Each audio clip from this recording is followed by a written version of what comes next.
Hello, everybody, and welcome to another episode of the Media Boat Podcast, your weekly editions on movies, TV, music, and video games. Not necessarily in that order. My name is Mike. His name is Matt. My name is Matt. His name is Mike. And welcome. Yes, it is the Media Boat Podcast. We are back, both of us this week. Mike has returned from an important assignment. And we're back. It's episode 397. It is August the 22nd, 2023, and we have some stuff to talk about today. Yes, feels good to be back. Got to spend some time with someone awesome out there. So indeed. It's good. Had a good time. Be good to be back here. But yes, thank you for covering from last week. I just will recap. I did listen. Still have yet to watch Asteroid City. Kind of want to. Yeah, it's on my list. Recommended. Yes. It's on my list. I was hoping to get to it so we could both talk about it. It's okay. Didn't get to it quite yet, but it's on my list. And because it is on Peacock, I think it's going to get easier to watch. But yeah. Yeah. All right. But we're not going to start here with the movie section. No, we're going to start with the music section. We start the music section with the Billboard. We start the Billboard with the Hot 100. Indeed. And the hottest song in the land is Richmond, North of Richmond by Oliver Anthony Music. Have you heard of this? No. Is this a TikTok thing? So partially, yes. This was a guy who posted this song on social media a couple weeks ago. It went viral among the far right. It has a passionate conservative listenership, and they mass bought digital MP3s of the song in order to push it to number one. Okay. Yeah. So you mean it belongs right up here with Fast Car at number 2 by Luke Combs and Last Night by Morgan Wallen at number 3.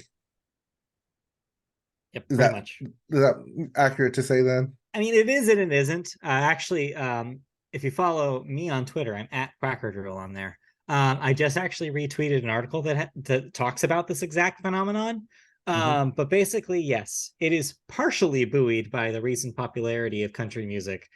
However, it is different in which this guy came out of literally nowhere. He's not like a Jason Aldean figure who is an established country artist trying to get clout. This is a guy that was literally just being buoyed by some stupid culture war stuff.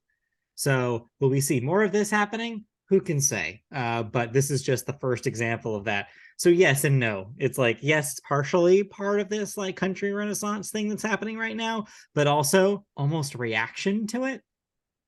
I don't know. It's complicated. Sounds like a cruel summer. Speaking of, at number 4, Cruel Summer by Taylor Swift. And rounding out your top 5, Calm Down by Rema and Selena Gomez. Yep. So yeah, beyond that first one, new number 1 this week, not a whole lot new going out on in the rest of the top 5. As for your album chart, your Billboard 200, at number 1, Utopia by Travis Scott. At 2, One Thing at a Time by Morgan Wallen. Coming in at 3, Mañana Será Bonito, Bichota Season by Karol G. At 4, Barbie, the album by Media Boat favorite various artists. And rounding out your top 5, Speak Now, Taylor's version by Taylor Swift. So yeah, only story here really is Karol G entering, debuting at number 3 here. And then also notable, Utopia. That's the 3rd week at number 1. Congratulations, Travis Scott. Maybe. I don't know. Still haven't yet to listen to it. But if you like any of those albums, we have new releases. Big release week. There's a lot of stuff to go through. Yep. This is all your releases coming in before the long weekend. Yes. Is it this weekend or is it next weekend? No, next weekend will be Labor Day weekend. Yes. Next week is Labor Day weekend. So, new releases include Bite by A Giant Dog. And I think they made that name on purpose to say it like that. Yes. We also have Road by Alice Cooper. Yes, that Alice Cooper. There's also Mommy by Be Your Own Pet. Haunted Mountain by Buck Meek, not to be confused with Haunted Mansion by Muck Beak. No. There's also Realms by Cindy Wilson. I'd Be Lying If I Said I Didn't Care by Hannah Georges. Jump for Joy by His Golden Messenger. There's also And That's Why the Dolphins Lost Their Legs by Islands. Some great names here. Yeah. Jubilee by Old Crow Medicine Show. Yes, that Old Crow Medicine Show. The Window by Rat Boys, which I saw you tweet out. Very excited for that. There's also Spelling and The Mysterious School by Spelling. That feels like a Harry Potter thing going on, doesn't it? I know, it does sound like that's what they're going for there. But wait, there's more, because you could also listen to Perfect Saviors by The Armed, A Cat in the Rain by Turnpike Troubadours. Yes, I'll probably be listening to that album. And lastly, Jaguar 2 by Victoria Monet. Yeah, I didn't know. Do you have that on your radar? Did you know that Turnpike Troubadours record was I did not know that was coming out. Well, there you go. Your Friday is set. Yes. I will have new music to listen to. Yeah, you'll see. I have to see how the whole family reacts to it. Yes. Or even if they're aware of it. Yeah, we just listen to the same like 5 songs from them over and over. So well, there you go. New material, whole album's worth of new material for you. Yep. Maybe enough to go on a tour. And perhaps. Speaking of tours, this goes right to our first story. Yes. 5-time Grammy winner Lauryn Hill has announced a 25th anniversary tour for her iconic debut solo album, which would be 1998's Miseducation of Lauryn Hill. Hill's former group, the Fugees, who abruptly canceled a planned 25th anniversary tour around their multi-platinum album, The Scooter album last year, will open only the US dates, presumably because of member Prof. Michel's legal challenges stemming from his recent conviction on international conspiracy charges. With its pioneering fusion of R&B, hip-hop, and pop, Miseducation was one of the most influential albums of the 1990s. Entered into the Library of Congress in 2015, it was the first hip-hop album to receive an Album of the Year Grammy Award and made Hill the first woman to be nominated for 10 Grammy Awards in 1 year and the first woman to win 5 Grammys in one night. However, she has only released one album since then, an MTV Unplugged concert album, which was recorded in 2001. Although she has toured frequently.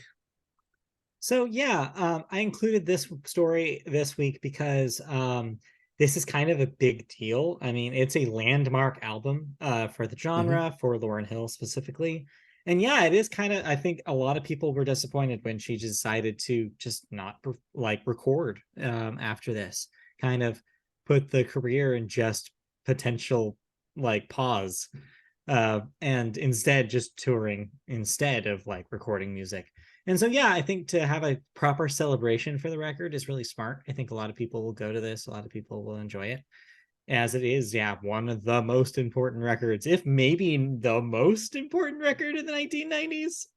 And also excellent if you haven't listened to it. I definitely recommend it. It's a classic.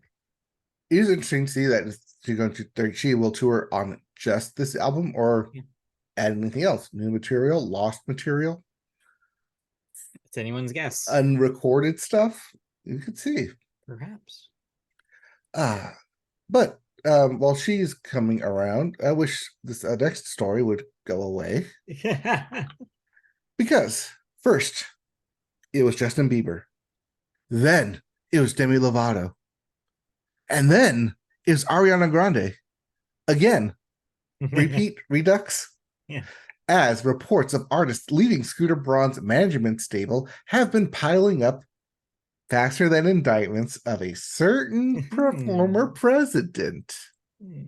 Yet, unlike indictments, there is little solid information to be found on what is being positioned by some as an exodus from Braun's SB projects. Demi Lovato's amicable departure has been confirmed off the record by sources from both camps. However, Justin Bieber's allegedly impending departure was strenuously denied by multiple sources. Although Puck of TMZ, which first reported some of this, insists the story is accurate. At least that's what he's telling people. And Ariana Grande's exit, which, if true, would indeed be the second time that she has parted ways with him, which the exit was strenuously denied by sources close to Braun, while a rep for the singer did not respond to Variety's request for a comment. But the article does eventually go on to say that this could be due to Scooter Braun stepping away from management himself. So that way he's not singularly involved with these people and more so handing them off to his management company. Yeah, that seems to be possible. That may be why this is happening. That was specifically and related to him moving into a more prominent role in the company that bought his holdings group last year, which of course is the company that also backs a lot of K-pop artists. So there's a theory that, that maybe just he's moving up and going to be focusing on maybe the K-pop stuff and isn't going to run his own management company directly anymore. That's not confirmed, but neither of these departures, it's all over the place right now. A lot of people are, of course, taking advantage of this and saying, oh, wow, Taylor did this. This is Taylor. Taylor put an enchantment on everybody at the Eras Tour. Who knows? Obviously, it's easy to put a narrative of your choosing onto this story. But still, nonetheless, if this is the first variety of the story, which is that they are just straight up leaving, it makes you wonder what caused it. Like, what's different now than it used to be? Right. I mean, also taking note that both Justin Bieber and Ariana Grande haven't put out an album in, 2 years, 3 years? Well, both of them have extenuous circumstances why that would be the case. I mean, Justin's had health issues for the last few years, canceling tours and dealing with that kind of struggle himself. And then Ariana, of course, famously had a bunch of really difficult tours before she released 2 very cathartic albums about that experience. And since Positions has been largely quiet because she's been moved on to film projects. She was still involved in shooting Wicked up until the strike shut that production down. So there are reasons why they haven't been in the public eye, but there are also reasons why you'd want to be out of Scooter Braun's management. So it seems like it's a combination of things, maybe. And eventually when we do hear confirmation, maybe we'll learn more. Yeah, this is a very early developing story. Yep. I think it started today, right? Or at least that's what the article I've been seeing it for the last couple of days. Okay. But today I saw Ariana Grande. I had already seen just the Justin Bieber headline a couple days ago. Okay. So the third major artist to be leaving. Yeah. Is it, correct me if I'm wrong, is it his management or is it just SB projects in general? It's SB projects, but he's the head of that. So It's both, I guess. All right. We'll see. We'll see. Did you listen to anything? Nothing really big that I would want to talk about, really. So no. Okay. Well then, let's move on over then right into video games. And we start with new releases, including Fort Solis for the PS5 and PC, Immortals of Avium for the PS5, Xbox Series X, and PC, WrestleQuest for everything. You got it? You can play it. There's also Blasphemous 2 for the PS5, Xbox Series X, Switch, and PC, because the first one wasn't blasphemous enough. Never is. There's also Ride 5 for the PS5, Xbox Series X, and PC. But get your hard drive space cleared, for it is time. Armored Core 6, Fires of Rubicon officially drops this upcoming week to the PS4, PS5, Xbox One, Xbox Series X, and the PC. Sorry, Switch owners. This one is going to be a beefy game. Yeah, I mean, needless to say, a lot of people have been looking forward to this. If you're not aware, this is from Software. These are the Souls people. They had already This is the made Elden Ring these. people. Exactly. Yep. They had already made these Armored Core games before, of course, hence the 6. But the difference this time is that a lot of the people who made the beloved Souls games are directly involved in this one. So it's seen as kind of a Soulsification of the franchise, and will combine a lot of game mechanics from both series into one. It's looking for a pretty big big sales, like considering how many people loved Elden Ring. However, is the mech stuff a little too niche for a lot of those people? I guess we'll find out. Also, it does try and boast a lot of customization for each mech, but whenever we've seen this before, how much of it is actual customization and how much of it is just a little bit of a stat boost every single time?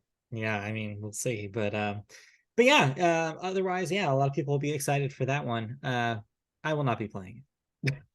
Yep, I'll be passing on this one as well. No, I've cleared my table because next Tuesday is Goodbye Volcano High, and then the following Tuesday is Starfield. Ooh, that's finally here. Yeah, September 5th for Starfield. So no, I mean Goodbye Volcano High. yes, that's finally out next week. But yeah, so so in the meantime, yeah, kind of just waiting for that to happen, and then I'll be set probably for the rest of the year. All right, sounds good. So yeah, so let's get right into some video game news, shall we? And pour one out, or woohoo no more. Charles Martinet, the longtime and famous / iconic / only, I don't care what you say, voice of Mario, will no longer be voicing the iconic character, Nintendo has announced. In an official tweet, the company stated that Martinet, who has voiced the mascot for over 25 years and in over 100 roles, will be stepping down from voice acting duties and will instead be taking on a new role of Mario Ambassador. Quote, Charles Martinet has been the original voice of Mario in Nintendo games for a long time, as far back as Super Mario 64. Charles is now moving into the brand new role of Mario Ambassador. With this transition, he will be stepping back from recording character voices for our games. But he'll continue to travel the world, sharing the joy of Mario and interacting with you all. Nintendo has confirmed, close quote. Nintendo has confirmed that Martinet will not voice any characters in the upcoming Super Mario Bros. Wonder video game coming out later this year. Quote, character voice actors will be credited in the game credits, so please wait for the game to be released, a spokesperson said. So that last bit was in response to a lot of press outlets asking, one, if he was in Wonder, and two, if we'll know who the new voice actor for Mario will be going forward. And it doesn't seem like they're ready to tell us. So yeah, it'll be interesting to see when Wonder comes out, if there's going to be one permanent replacement, or do they have like a series of people that they can kind of just slot in to do Mario voice whenever they want. Like, it's a good question. Or they just do Chris Pratt and double down on it. I doubt it, because he costs money, and yes, Nintendo does have a lot of money. I'm not saying they don't. However, they're not going to spend it on every single appearance of Mario. Like, I really supremely doubt that, especially if they can get a lifer like Martinet, who actually, I believe it's Martinet, to be clear. I remember being corrected by that one on that once. I think it's Martinet. Anyway, at the movie or at home, Martinets. But yeah, anyways, the joke was for like 5 people. Sometimes it's just for you.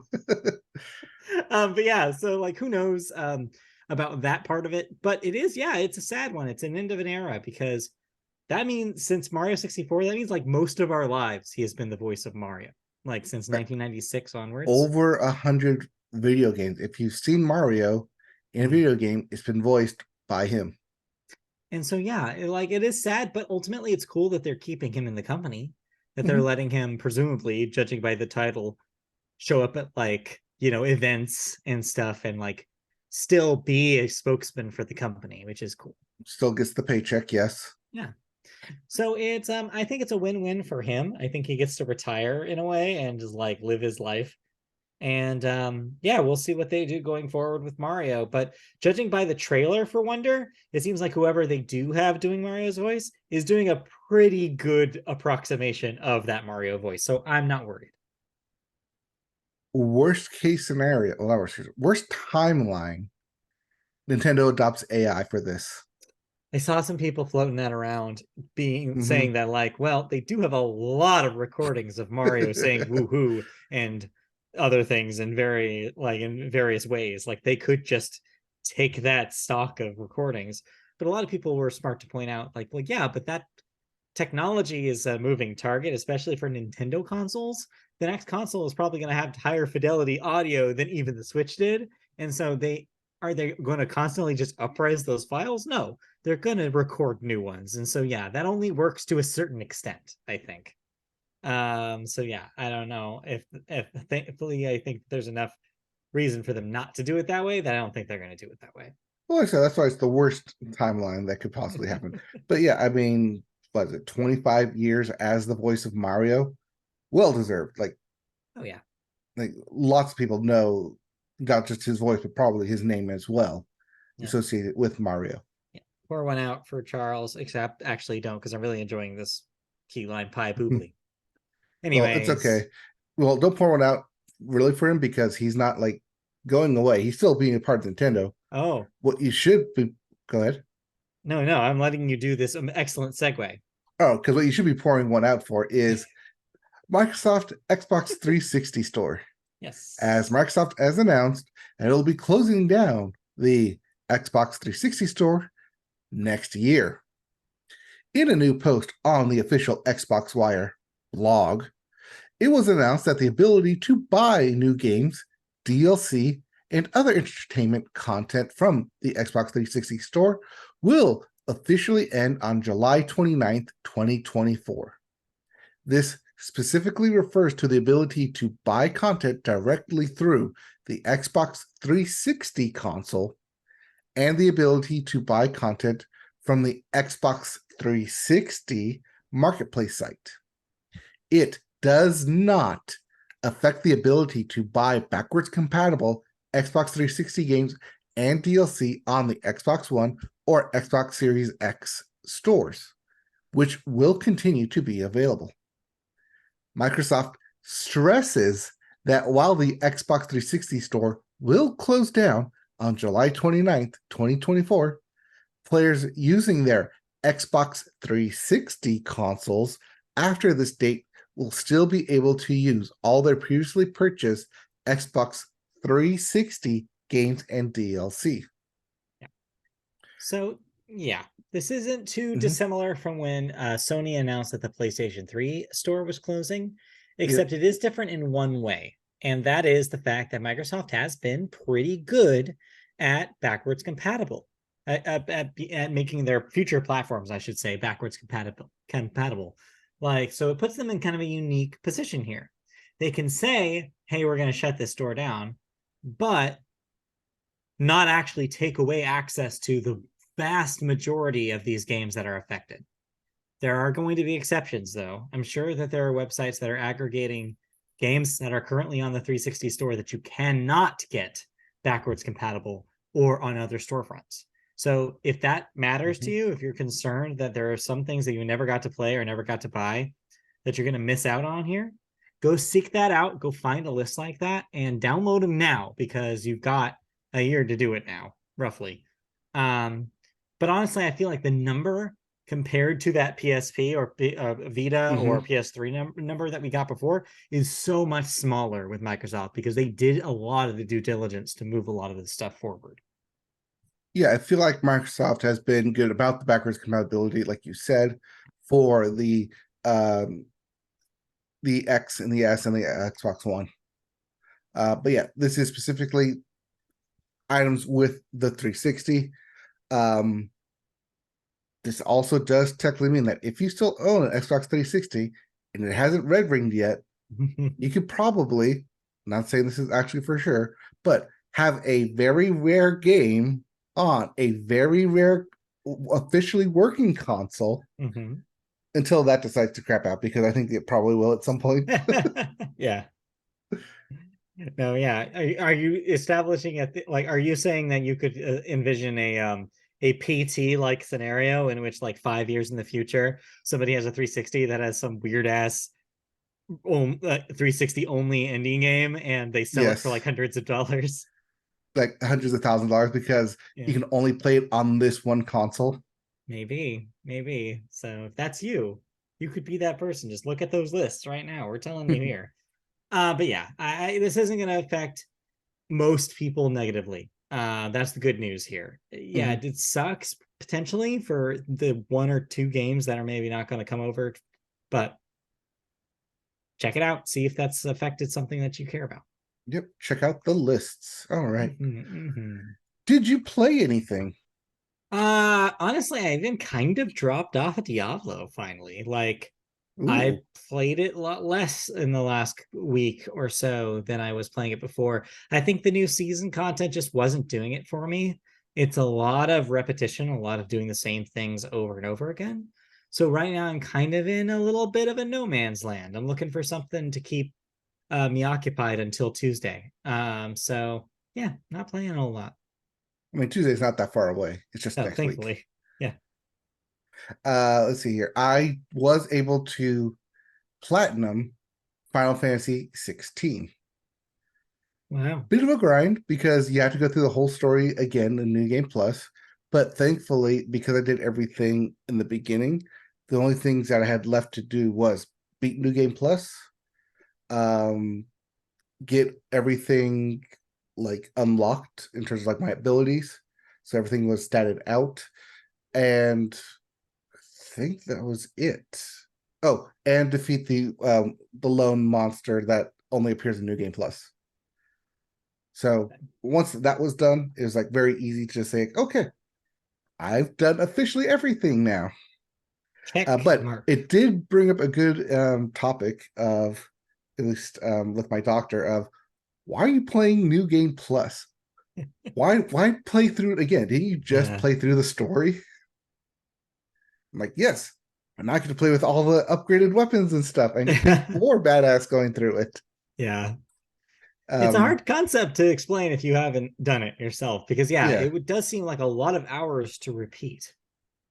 I did it in about 90 hours. That's a lot of hours.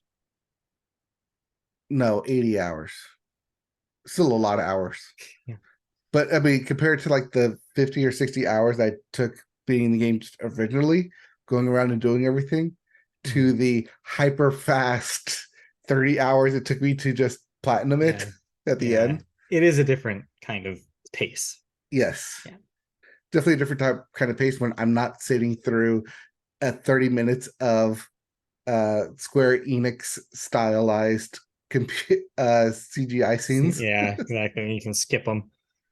That reminded me, you saying returning to something with different power-ups reminded me, I actually did try something new this week. I totally forgot. It's not technically a new game, but it's a new mode in a game. I don't know if you noticed. All editions of Vampire Survivors this week were updated with a couch co-op mode. I think I saw that somewhere because Gamescom was coming up. Yeah. So it was a little before that. It was last week they dropped this. Any place you play it, it's been added for free. You don't even need to buy the DLC. And Christy and I played some co-op, and it was so fun. It was a blast. It's really cool. It's really good for beginners too, because even if one person dies, as long as the other person in the group is alive, you'll still revive, which is nice. You can play up to 4 people at once. We were just playing us 2. And how it works is it divides the power-ups right down the middle between the 2 of you. So you're taking turns getting power-ups every time that they're offered to you when you level up. So you kind of have to communicate with each other. You can be like, hey, okay, so I have this. You should get this because this one helps you. Like if you choose this, you're helping me upgrade my thing and like and stuff like that. It's a Mhm. really cool dynamic. It adds some depth to the gameplay in an interesting way. There's even items that will help both of you. There's an item that will just level up both of your stuff, but you can be selfish and be like, well, no, I'd rather have this thing that's just for me than help the whole team. And it can really change the flow of the whole thing. Also, one key difference when you're playing co-op is how a lot of enemies work. In fact, I feel like how most enemies work in Vampire Survivors is that they swarm the player, right? But because there's 2 to 4 players now, they'll be magnetized towards different people. So for the first time ever in Vampire Survivors, you can get behind enemies and like attack them from like a different angle than you can usually attack them because they're chasing your friend and not you. It changes a lot of little pieces of how Vampire Survivors works. It's a lot of fun. So I recommend anybody who has friends over or lives with someone who wants to jump in on Vampire Survivors if they haven't yet, or if they're a fan already, or if they're not, like it offers an option for both of you to play or up to 4 of you to play, and it's a really fun time. Okay. I will like to make one mention of a game that came out couple 10 days ago, called Stray Gods: the role-playing musical. Have you I heard of this? saw this. I thought it was a fascinating concept, and I didn't pull the trigger on it because I read some reviews, and the reviews were pretty negative. Okay.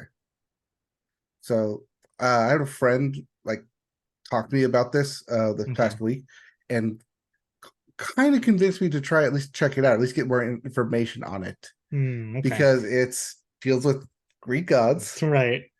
It's a role-playing game Mm-hmm. with musical abilities, Yeah. and you have a limited time of 7 days to figure out what happened before like the end. Yeah, that stuff was interesting. So the name's a little bit of a mislead.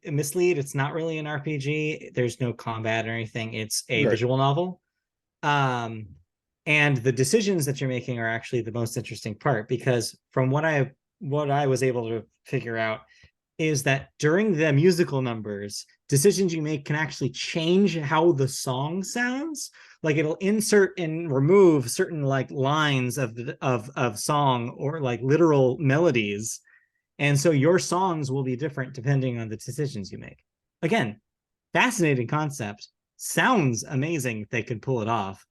However, like I said, when I was looking at people's reactions to it, looks like Mhm. that maybe the actual music wasn't that great and that it didn't super feel like you were making long-standing changes in the narrative through those decisions. So yeah, I was hesitant. Also, no demo available. I was hoping there'd be a demo on Steam because a demo for this I think would go a long way. There's no demo available, unfortunately, and it is a bit of a steep price tag. It's $30 on everything. Mhm. So that's ultimately what turned me off. Great concept, sounds fascinating, but it sounds like it's just not quite there, and I'm hesitant to spend $30 on something that may not be fully there. Right. So maybe we'll revisit it later in the year when it's on sale. Or if it like shows up on Game Pass or Yeah, Extra or something. honestly, if that's a Game Pass thing, I'm playing that right away. Like as Mhm. soon if they do that. So, All right. Did you play anything else then? no, that was it. Well, then let's cruise right along as we do into television.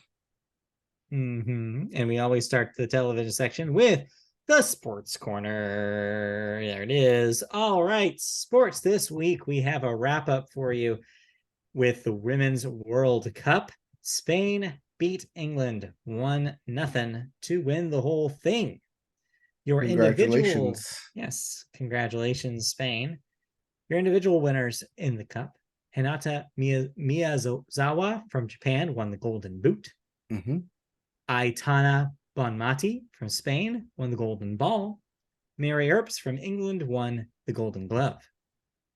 So That would be congratulations to them. the top scorer. in Hinata Miyazawa for Japan with 5 goals over the course of the tournament, including 2 against, I think it was Switzerland in the semis to get to England. Aitana Bonmati scored the only goal in that game, so she was the MVP, winning the golden ball. And then, even though she lost, Mary Epps, 5 shutout games throughout the tournament. So congratulations.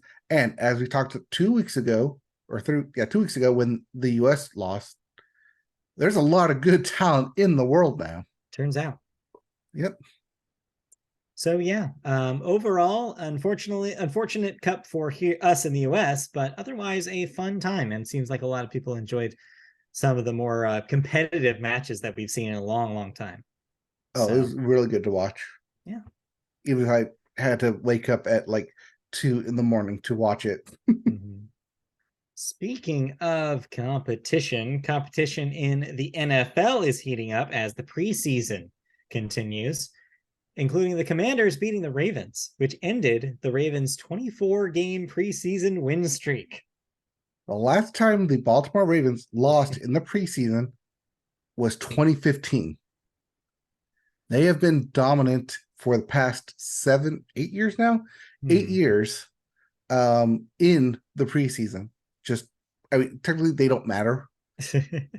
Like you're putting in your backup players and you're like your secondary card and you're trying to figure out who makes the final roster, but still 24-game streak. Impressive. Yeah. Also impressive that ESPN thought this might happen, so they put it for the Monday Night Football game. It's smart. It worked. Yeah. Worked out for And them. It just feeds into the online theories of, oh, the NFL is so scripted. Of course they'd promote this streak for so long only to have them lose on Monday Night Football. Yep. It's fitting. But so far preseason, any other preseason highlights for you? This upcoming weekend, I believe, is the last preseason week. Yes, 26th and 27th. This is the last week in the preseason before we get to actual NFL. All right. Well, so we'll see what happens in the final weeks and as we go into the season proper. This also means that starters are being named. Starting QBs are trying to take form. They're trying to get reps with the number 1 team. Mm-hmm. And the running back market is finally starting to settle down. Depending on who you ask. Meanwhile, fantasy update. How's that? What's the schedule for that? As for your fantasy football updates, all your drafts need to be in and completed in 2 weeks by Labor Day weekend, as that first game is the following weekend on the 7th, I believe. Okay, good to know. All right. Anyway. Yep. 23rd, 26th, yep, 27th, and then they get a week off for Labor Day, and then kickoff is September 7th. Detroit at Kansas City. All right. Well, mark your calendars for that. In the meantime, we move from football to baseball, where one guy is no longer going to be playing any, at least not for a while. I wonder why. Oof, yikes. Wander Franco, the 22-year-old all-star shortstop for the Tampa Bay Rays, was placed on administrative leave Tuesday as MLB and law enforcement in his native Dominican Republic investigate allegations of relationships with underage girls. This has been the story ESPN has been running for the past 4 days as more and more stuff comes out. First, it was just him being on leave. Then it was a police grievance. Then it was Tampa Bay taking a more serious action. And now, as of today, we finally know why all of this has been happening. Basically, the vibe is that this pretty much means he's not playing for the MLB. Period, maybe. A lot of people say that maybe he'll just play overseas ball while he's kind of in MLB purgatory here.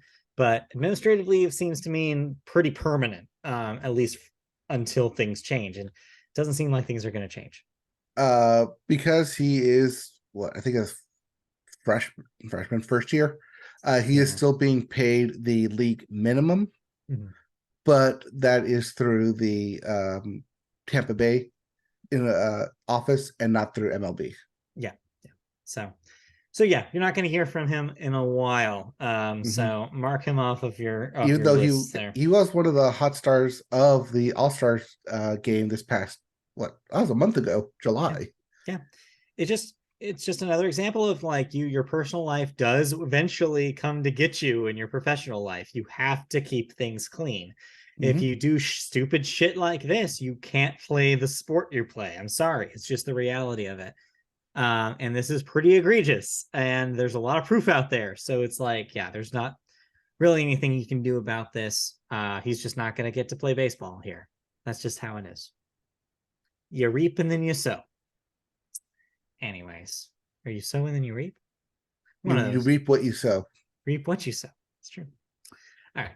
Let's move on out of professional baseball into Little League baseball. Our update for the Little League World Series this week is that the championships began on Sunday and the World Series matchup Saturday, and the World Series matchup will be Sunday. Do we have teams for that? I see that you got your research face on. Well, because California is playing Rhode Island right now. Okay. And they're up 4-0. There you go. But it's also their elimination game because they lost to Texas. So how's perennial favorites Hawaii doing? They lost. Ooh, yikes. It's because California is taking their place. Wow. They lost in the regionals. Super regionals? Regionals. But yeah, they are still playing. The games matchups take place the next couple of days to this week, with the individual championships for the US and the international on Saturday, and then both winners will take place in the World Series matchup on Sunday on ABC. All right, so look forward to that if you want some Little League World Series action. In the meantime, college football will begin shortly. On Saturday, we will have our first games. So yeah, get college football. It's here. Yes. Also means that college sports betting is here. Also, it means that if you're part of the teams that are about to, in a season, leave your current division, better watch now while you can, because TV rights are going to be up for grabs again at the end of the season with all the shakeup. So, yes, watch your favorites while you still have them. Kickoff begins on this Saturday, August 26th, when Navy takes on number 13th ranked Notre Dame on NBC at 11:30 in the morning with official kickoff. All other games for that day and that weekend will continue after that. All right. So look forward to that. Any other sports news while we're on the subject? See here. Oh, James Harden and the NBA. Yes. Typically we don't cover like off squabble beef in any sports really.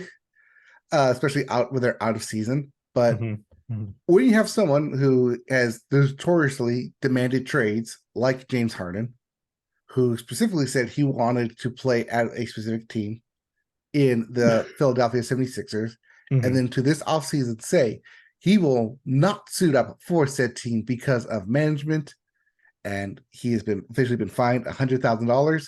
And this is why I have been saying all this time that James Harden is not a good basketball player. I mean, yes, he's good. He has good skills. He's good on the court, but being a teammate and getting you a championship game, he is not the person you want on your team. Yeah. And here he is yet again, demanding a trade, demanding not to play for people, just ego. Sounds like it, honestly. I mean, this does tend to happen with the NBA because of just how vocal their players are. But yeah, this is an especially interesting one just to see because of the level of star that James Harden is. Well, do you think anything comes out of this? I mean, yeah, he's already been fined $100,000. I mean, beyond that, I guess. Oh, I mean, beyond the drop in the bucket for James Harden? Yes, that's what I'm saying. That's nothing to him. No, nothing. I don't think so. At least not until preseason starts and he probably holds out and then announces early retirement because he can't do anything. Well, I guess we'll see. All right. Let's move on then out of sports and into television news proper. We start with a story about Netflix, but not the streaming Netflix. No, a few months ago, we mentioned that Netflix is ending its well-known DVD rental service. That's the rental by mail service after 25 years. And to commemorate this event, they're putting on a special giveaway consisting of DVDs for a select number of fans. A few days ago, Netflix sent an email presenting the giveaway called the Finale Surprise, a farewell to the film-known service offered by their website, DVD.com, which is what they were branding their DVD by mail service at the end of their run. The email invited the fans to review their queue and move their must-watch movies to the top by clicking a red button before August 29th.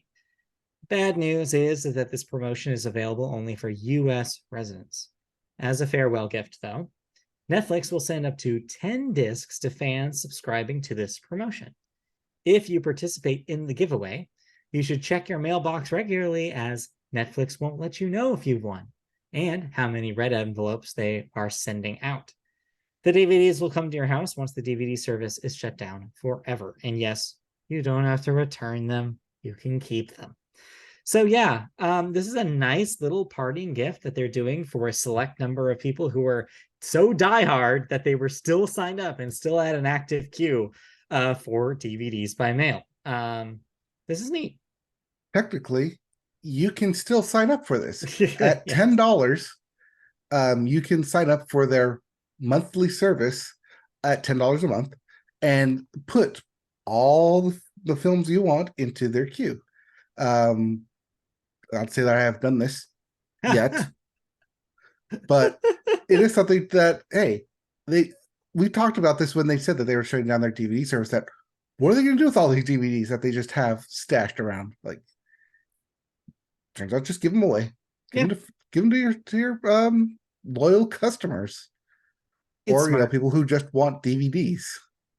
It did not say in any of the promotion whether Blu-rays were added to this or if it was just DVD specifically. Yeah, I don't know. I guess it's more of a grab bag of, hey, we're just gonna grab 10 random discs and send them to you. So if you somehow end up with like season 4 of Friends, season 2 of Lost, and Garfield the movie, congratulations, you technically won because they sent you 3 DVDs.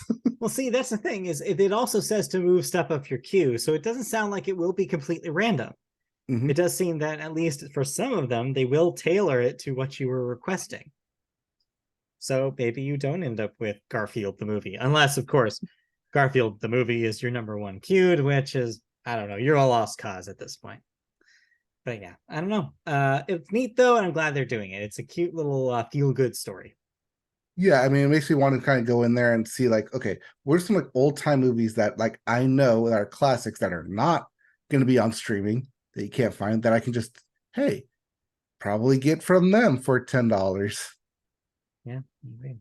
Could be worth like checking out and investigating, but then again, it is kind of like you said, on a lottery system. Just because you put it in your queue doesn't mean you're going to get it. So right.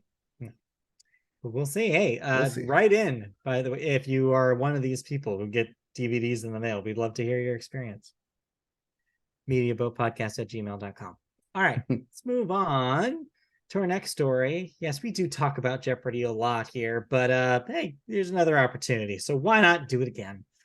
This time, the subject is Celebrity Jeopardy, specifically on whether or not Mayim Bialik would return to host season 2. Well, she's out, and it's for the reasons why you might assume. Mayim is a member of SAG-AFTRA, as well as the WGA, as far as I know, and is going to support both strikes by not appearing to host Celebrity Jeopardy season 2. On Monday, ABC issued a press release with changes to their fall schedule, noting that instead, Ken Jennings will host the new season, which premieres on September 27th at 8 p.m. Showrunner Michael Davies revealed earlier this month that material for the second season was completed before the WGA strike, So the upcoming season will feature completely original material and did not involve the work of scab writers. That's important to note. Of course, then the question, of course, turns to Ken Jennings. He has not made any public statements in regard to his support or lack thereof of either of the strikes. He's being very careful not to even mention them. He, in fact, has largely dropped off the face of the earth on social media. A lot of people have pointed out, I think, to avoid potential criticism for continuing to host Jeopardy. So, a couple notes about this. He is not a member of SAG-AFTRA. He is a game show host, which is an exception to the SAG-AFTRA rules. That's in the rules that you can appear on game shows during the strike. That was one of the exceptions. The question is, and what a lot of people have rightfully pointed out about him, is that even before the SAG-AFTRA strike, Mayim Bialik said that she was not going to be host even back then because she wanted to stand in solidarity with the writers who were on strike. It doesn't matter if this material was already written by them and recorded. Mayim's argument was that as long as the writers are on strike, she didn't want to appear on the show in which their work was being promoted. Ken apparently is not in agreement with this. He chooses to continue. Not only that, but I think it was Michael Davies who on a podcast said that if push came to shove, that they have a litany of unused questions and a litany of questions that have been used because Jeopardy has been on for 30 years that they can use. Probably nothing that says current top like movie or top of the billboard when it's from like 1995. right But just that it was floated by the showrunner that they would potentially use questions and answers or answers for questions that were not written by the current writing staff of Jeopardy. Right. So, I mean, honestly, I think it depends on what I would love to hear the perspective of a writer for Jeopardy to see what they would say about all of this, about whether they think about Ken Jennings' decision to continue, what they think about the show still like actively airing. Although I want to note that it has been in reruns for quite a while at this point because they're in their traditional summer break that would have happened anyways. Well, that's because it would have been the Tournament of Champions and the second chances. But because Mayim Bialik is not hosting those, which is a special selection of Jeopardy, this has been canceled for this year. Well, in addition to that, a bunch of the people who are supposed to appear dropped out also in solidarity. So you had a lot of prominent Jeopardy champions say no, that they weren't going to show up for the Tournament of Champions. So ultimately, they had no show to do, so they couldn't move forward with that. But yeah, it's an interesting mess. Honestly, at the end one of the day, many conundrums coming out of the writers and actor strike. Indeed. So we'll, of course, keep everybody updated on any changes that go forward. But yes, there will be Celebrity Jeopardy, but it will be hosted by Ken Jennings. So mark your calendars for that. Let's move on. Anything else in television? Any thoughts about shows from this week? Because I didn't get to talk about it last week. Hard Knocks is back. This time it is with the Jets, the Jets, New York Jets. Yes. Who recently acquired one MVP, future Hall of Fame like inductee Aaron Rodgers. Unless he really screws it up. Unless he really screws it up. over the offseason, but more recently, this past week, they acquired one running back, Dalvin Cook, formerly of the Minnesota Vikings. So interesting to see how that plays out over the past week on this upcoming episode. But needless to say, when this was first announced, there's a lot of talk about, well, we don't want to give them all this access. We don't want to have like all the cameras following us. We already have the media circus following us with Aaron Rodgers. We don't want to add on top of that. Right. But it seems like that, yes, Aaron Rodgers is deeply embracing this as he is being featured prominently in all the marketing material and in most of the episodes. It's not like in past seasons where like your star named players get like an episode or part of an episode of the spotlight, and then everything else is related to the rest of the players trying to make the team, trying to make the roster. As I noted about this, a couple of years ago with Hard Knocks, that it has evolved less into rookies trying to make the roster and more of here's what goes on in preseason and training camp, because everyone has access to social media. Everyone sees updates instantly, that it's no longer a big surprise when something happens. Yeah. I mean, yeah, Um, of course, because you're of course going to showcase the biggest person like that you can to like really own in on the drama part of it, because he mhm. brings a lot of drama and baggage to this team, especially Both after the good and last couple bad. of years. Yeah. Yeah. That's So, why he but went this, to that's why he went to New York, where they can accommodate a lot of baggage. so is it at least entertaining? Like, I know you've had a lot to say about the move of content in Hard Knocks over the years, but is it working right now in this current setup? I mean, it's the Jets, and I don't really care about the Jets. But that being said, it does.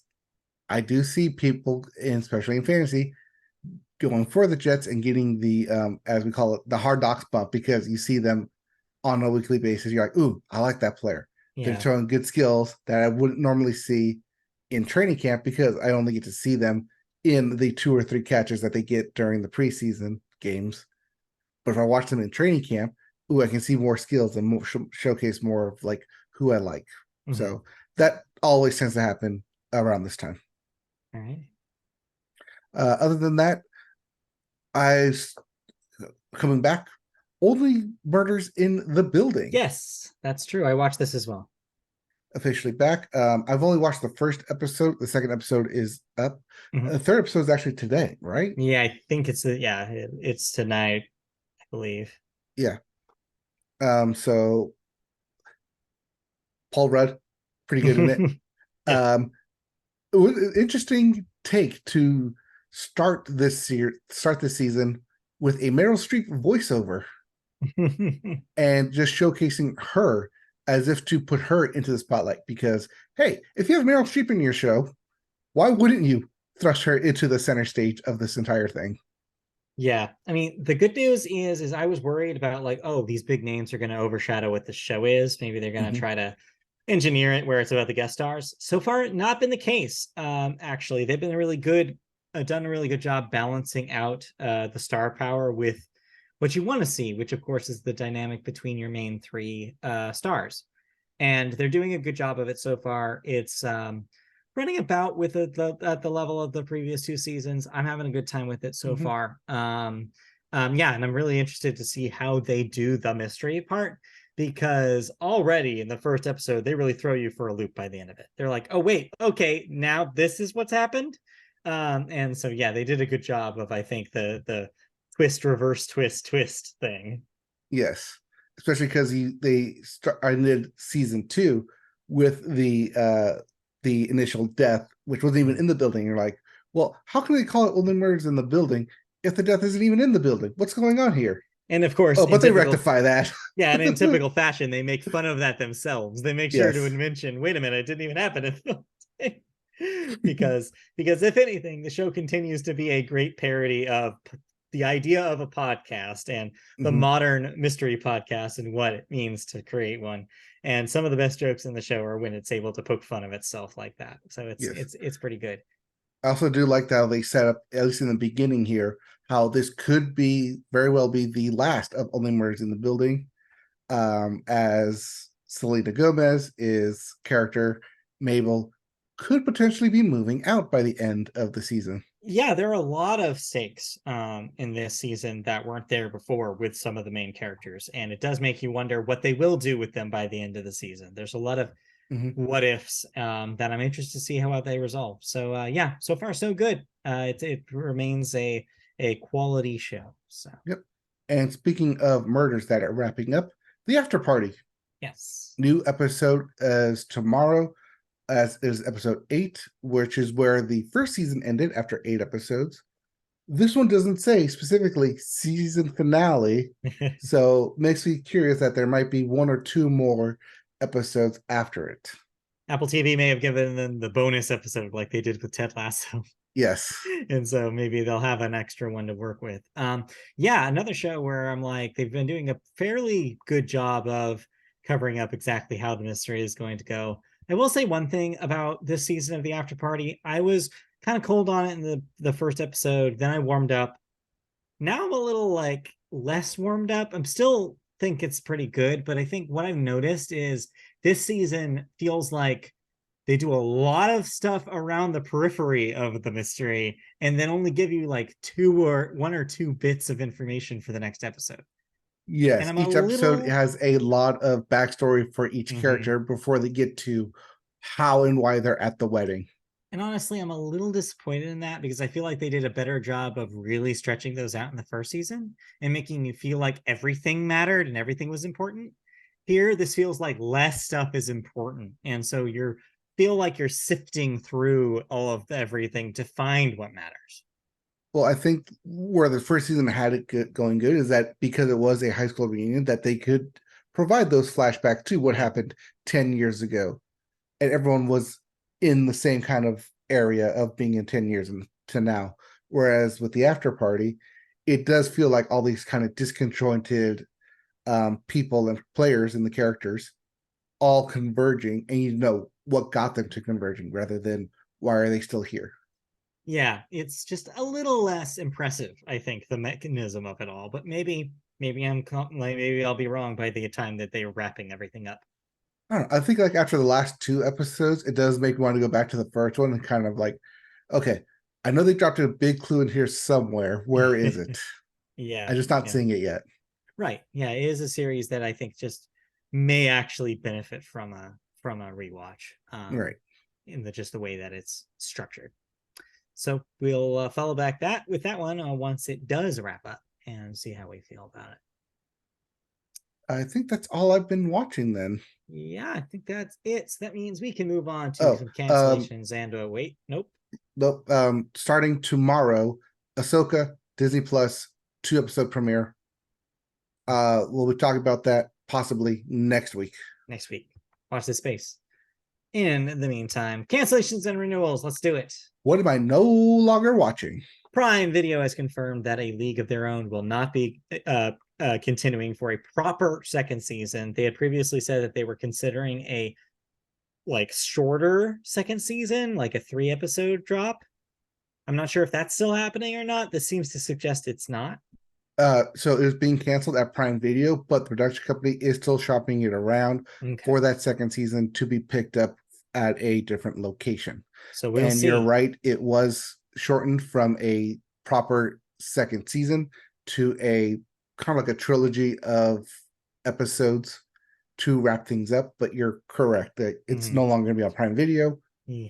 Probably, I don't know, free is Prime Video. Hulu, Roku, maybe.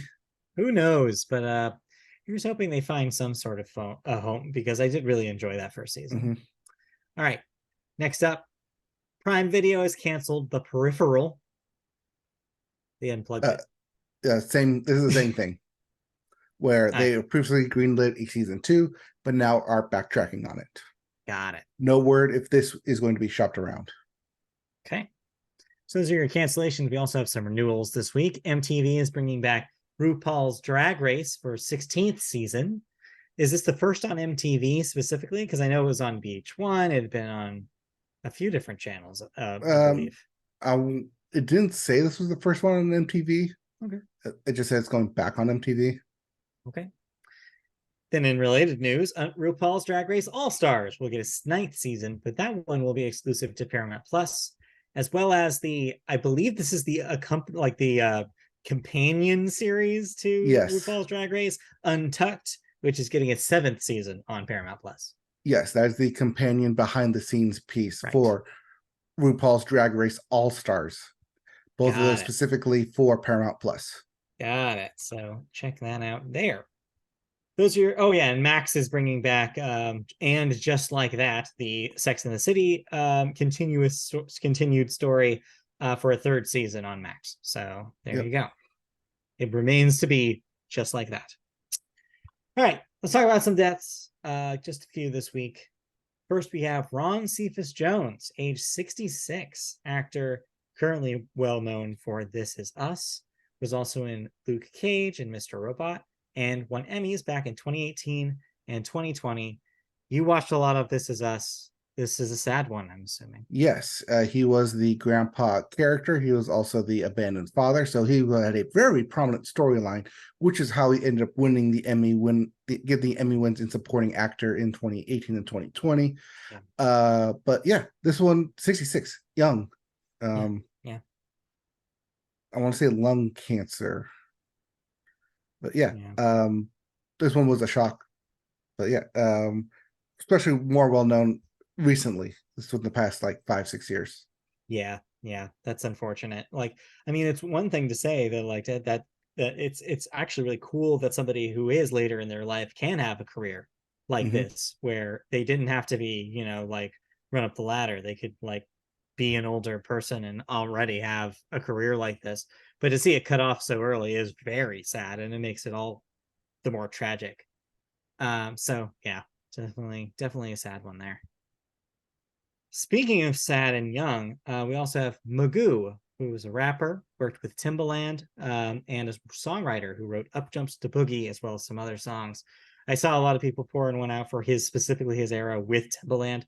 And yeah, just really depressing. Age 50 is really young. Yeah, I mean, it just shows how young they were even in the like 90s and 2000s when they were coming up. Yeah, and they kind of heyday. Yeah, kind of heyday of like being in their prime, or hard to say when their prime was, but yeah, but it'll be definitely a sad one. I mean, Timbaland continued to make hits, but yeah, like it's sad that Magoo won't be given that opportunity. And lastly, we have John Warnock, age 82, a computer scientist and co-founder of Adobe Incorporated. You probably are using an Adobe software right as I speak. You probably also have PDFs on your hard drive specifically for Adobe. Exactly. So yeah, pour one out. John Warnock responsible for at least part of that. So yeah. One of the co-founders. I believe he was also one of the people originally at Pixar who went on to work and co-found Apple or Adobe. Adobe. Wow, I did not know that. All right. He's part of that team. Went to Apple to Pixar to just do straight up Adobe. Okay. Smart guy, super smart guy. Sounds like it. All right. And we all owe a debt of pop-up errors to him. I guess so. And good things too, and good things, not just bad things. Anyway, let's move on to the last section of the show here and talk about some movies, starting with the weekend box office numbers. Against all odds, your number one movie this week is Blue Beetle with $25 million in its debut. I think that actually came above expectations for Blue Beetle. I saw numbers as low as 12 when they first started to make estimates for this. Yeah, I was getting 15 to 20 range. To see 25 by the end of it, it's pretty good. Probably better than they expected, but that being said, still disappointing for a big superhero movie. And I'm sure DC is really crossing its fingers that once the James Gunn stuff starts happening, that the tides turn, because this is just dreary. I can't imagine what they are thinking every single time one of these comes out and just bombs. Well, I mean, this is also why, even though James Gunn has come out and said that Blue Beetle is a part of the new DC universe, according to his roadmap, it is not like the beginning of it. That still has yet to start officially. Yes. And when it does, hopefully it'll make a difference. But for now, I don't know if it can. But hey, fingers crossed. Yeah, I think that's where a lot of this comes from, is the confusion of, is this the old DC EU or is this the new DC? Yeah, they didn't really make a proper cutoff. But what's not cutting off is the success of Barbie, as in its 6th or 7th weekend. It is still making cash. It's your number 2 movie this week with another $21 million and $566 million domestic. Wow, that's a lot of money. It just continues to print money. Just people love seeing that. Of course, that money is colored in pink, but yeah, still continues to print money. Barbie money is money. Number 3, Oppenheimer, another $10 million this week. That's at 285. Yep. Ashy money is money. Yeah, still not bad. Not Barbie, but like it's still doing well. Number 4, Teenage Mutant Ninja Turtles Mutant Mayhem with another 8 million. That's at 88. I'm hoping for it and pushing for it to get to that 100. I've heard it is quality, and I want it to make quality money, but we'll see if it can. And then wrapping up your top 5 is Strays, which is your raunchy dog comedy that premiered to $8.2 million. So that was probably pretty cheap to make. However, it does involve probably a pretty sizable effects budget to make those dogs talk. So I'm wondering if they will break even on this. Also, pretty sizable amount to get the starred voice actors for it. Big names on that thing for some stupid reason. Pour one out for Phil Lord and Chris Miller, executive producing on this. Oof. Just like they did with Cocaine Bear. Well, you know what? They've shown that their taste falters every once in a while, so can't blame them. Every now and then they want to make a raunchy R-rated movie. I mean, that's fine, just as long as it's like decent. This does not seem like it is decent. Mm-hmm. Anyway, let's move on to new releases. If you didn't want to see any of those, here's your new releases. This week we have The Hill. What is The Hill? This is is it Randy Quaid? Wait, which Quaid is it? Which Quaid is it? Yes. Baseball movie. Baseball based on the baseball player named Hill, who was also a pitcher. That's convenient. Yes. And his unorthodox road to the MLB. This follows right in line with the footsteps of American Underdog, the unconventional way of football player Kurt Warner into the NFL. Except without the weird Christian angle, right? No, this is also the weird Christian angle. Man. It's the only way you can make a sports movie anymore is to have a weird Christian angle attached to it. Anyways. Dennis Quaid. That's it. Dennis Quaid. Dennis Quaid. Yes. So that's The Hill. Golda. This is your biopic starring Helen Mirren. Got it. And then finally, after being delayed a few weeks, Gran Turismo, based on the video game. If you didn't watch it on your PlayStation, you can now watch it in a theater. As they advertise you a PlayStation. All right, those are your new releases this week. Let's move on into some movie news. This one is the one that I've seen making the rounds the most this week. Bradley Cooper is in the news. I almost said in the nose. That would have been an interesting Freudian slip because this story is about his nose, or more accurately, the nose that he is wearing in the upcoming biopic about Leonard Bernstein. Bernstein? That's what REM says. Bernstein. Yeah, that's what REM says. So I'm going to believe Michael Stipe. Anyway, Bradley Cooper this week caught backlash for wearing a large prosthetic nose to portray Leonard Bernstein in Maestro, his upcoming biographical romance film about the late conductor. The controversy sparked the latest discourse about a concept called Jew face. I'm using that in quotes. Thank you. Hollywood's stereotypical or inauthentic portrayal of Jewish people. But the Anti-Defamation League, the notable Jewish organization fighting against bias and bigotry, has come to Cooper's defense, saying that his depiction of Bernstein is not anti-Semitic. Quote, throughout history, Jews were often portrayed in anti-Semitic films and propaganda as evil caricatures with large hooked noses, said the ADL in a statement to Variety. This film, which is a biopic, almost did your thing, on the legendary conductor Leonard Bernstein is not that, end quote. Meanwhile, Bernstein's 3 children, Jamie, Alexander, and Nina, also publicized their support for Cooper and Maestro, whatever, writing in a statement on Twitter, quote, Bradley Cooper included the 3 of us along every step of his amazing journey as he made his film about our father. I should mention Bradley Cooper is also the director of this film. We were touched to the core to witness the depth of his commitment, his loving embrace of our father's music, and the sheer open-hearted joy he brought to his exploration. So there's a couple of things that conversations that are happening here. One is, yes, is it offensive?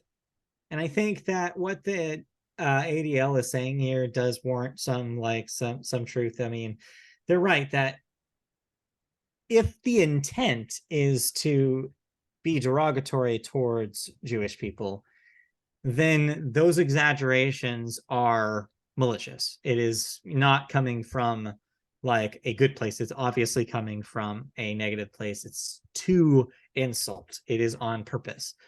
Here, the choice is being made just to be accurate. They're literally saying, did he have a nose like this? Yes, we're going to try to emulate that nose on Bradley Cooper's face. It is a choice that's being made on purpose in good faith and not to be malicious. I mean, you could compare the same things, like why would a character be put in a, like, for example, how about let's talk about what's his name in The Whale last year's Brendan Fraser. Brendan Fraser Yes. in The Whale last year. He played in a fat suit because the point of the character in that film is supposed to be obese.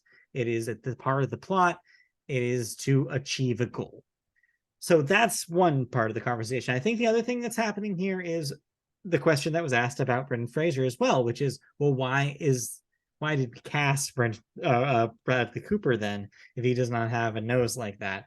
Why don't we just do the extra work and find an actor with a nose like that? And then we would necessarily, also preferably from Jewish descent, which Bradley Cooper, as far as I know, is not, to do that. Like, and so that's a valid question. And it does, and we've had kind of questions like this over the last decade or so of film.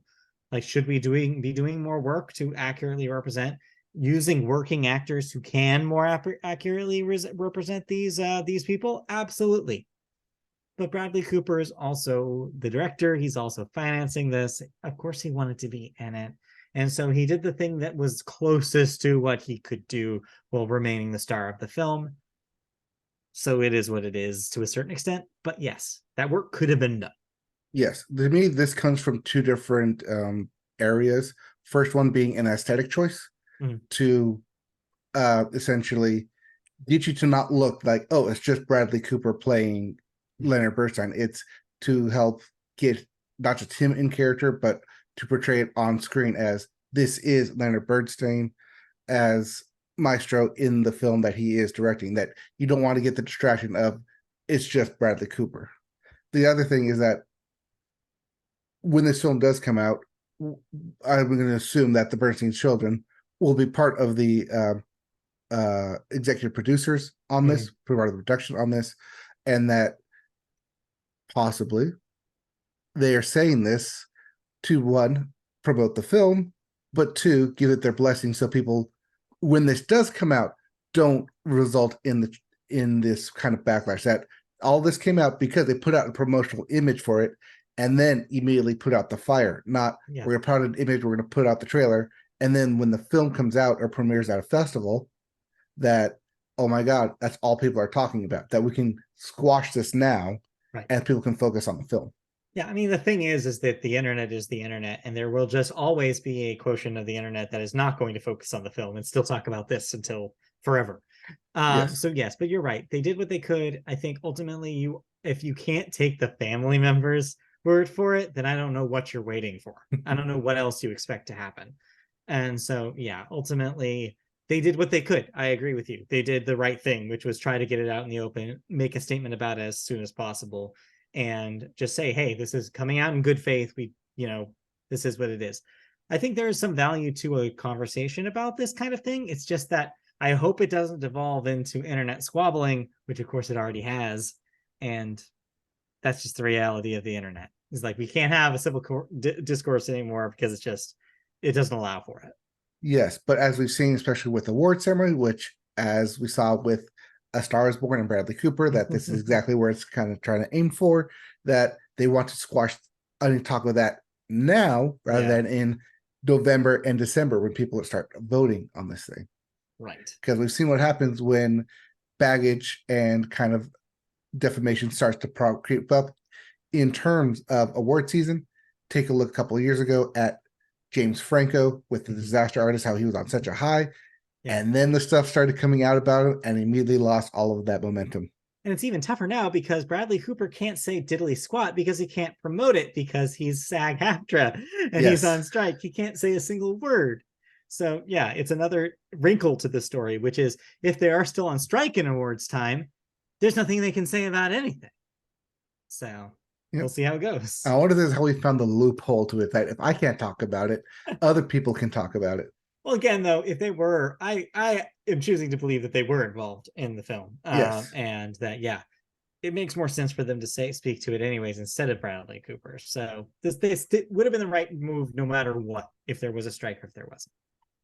All right, let's move Speaking on. of the strike, Speaking of the strike, here's our little fun update for y'all this week. Well, fun is maybe a stretch, but it worked for the pun I wanted to do for the Chiron. The Entertainment Community Fund has raised more than $7 million and distributed $4.7 million plus to more than 2,300 film and TV workers as of Friday during the strikes by the Writers Guild and SAG-AFTRA. Given the heightened rate of requests for emergency financial assistance due to the work stoppage, the fund is distributing about $400,000 to $500,000 per week. That was according to the ECF on an update today. Meanwhile, SAG-AFTRA's Los Angeles local and the Writers Guild of America will host a National Day of Solidarity rally today. that was I'm today. guessing, Yes. Yes, that was outside today. Disney Studios. SAG-AFTRA has said that key issues in the strike include economic fairness, residuals, regulating the use of artificial intelligence, and alleviating the burdens of the industry-wide shift to self-taping. Meanwhile, the WGA, after 4 straight days of bargaining last week, will resume negotiations this week. By the way, we don't know how those, what was the content of those, and we don't know how they resolved because there was a media blackout on those. So that is why that stuff didn't escape. We do know that they were supposed to meet yesterday on Monday, but that meeting did not happen. So that's where we're at, by the way. In case you guys were wondering why there hasn't been any news, that's why, because media was not allowed in those behind those closed doors. Correct. Anyway, its chief strike issues include pay raises, viewership-based streaming residuals, the preservation of a writer's room through minimum staffing and guaranteed days of employment, and guardrails against the use of artificial intelligence to write scripts. So pretty much everything is as it has been. Nothing's really changed, but it's good to see that they have them at emergency financial assistance that they need and desperately need to continue striking, and that bargaining will continue going forward. We'll, of course, update if anything changes or any updates happen. In the meantime, it's just a holding pattern until stuff gets ironed out. Yep. And we will continue to watch the space. We will continue to promote both SAG-AFTRA and WGA when news breaks, when this does eventually get resolved. Yep, exactly. And that'll do it for movie news. Any movie thoughts this week? Did not watch a movie. Like I said to you. Yeah, you just lived one. Yeah. Yes, I just lived one. As I mentioned to you pre-pod, Asteroid City. I really interested in watching it. Haven't got around to it. It's on the watch list.